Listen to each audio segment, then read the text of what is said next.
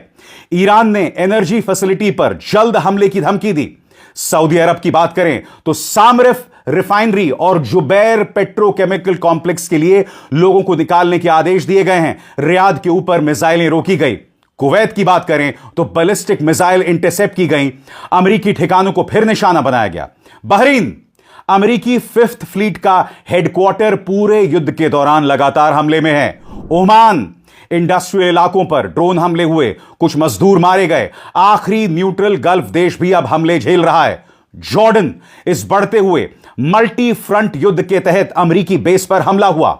और Iraq, Baghdad में अमेरिकी दूतावास, हर रात ड्रोन से हमले हो रहे हैं। यहां पर हमले झेल रहे गल्फ देशों की कुल प्रति व्यक्ति आय लगभग $417,000 से ज्यादा है। यह दुनिया के सबसे अमीर और विकसित देशों में गिने जाते हैं। और ईरान एक साथ सब पर हमले कर रहा है, जबकि उसकी खुद की अर्थव्यवस्था दबाव में है। इसे ऑपरेशन मैडमैन कहा जा रहा है, मतलब पूरे इलाके की संपत्ति और इंफ्रास्ट्रक्चर को तब तक नुकसान पहुंचाना जब तक दुनिया खुद इस युद्ध को रुकवाने के लिए दबाव न बनाए। और बात वहां नहीं रुकती है दोस्तों, मैं आपको बतलाना चाहता हूं, आईआरजीसी के प्रवक्ता ने कहा कि हमने इस्राएल के बेन गुएरिन एयरपोर्ट पर हमला शुरू कर दिया है। उन्होंने कहा कि हमने बेन गुएरिन एयरपोर्ट में जो स्ट्रैटेजिक रिफ्यूलिंग एयरक्राफ्ट की पोजीशंस थी, वहां पर हमला किया है। लगातार एक के बाद एक अब उनके दिन रातों में बदलने वाले हैं, यह चेतावनी दी गई है। सुनिए उनके सैन्य प्रवक्ता क्या कह रहे हैं बेन गुएरिन एयरपोर्ट पर जो हमला किया गया है उसके बारे में।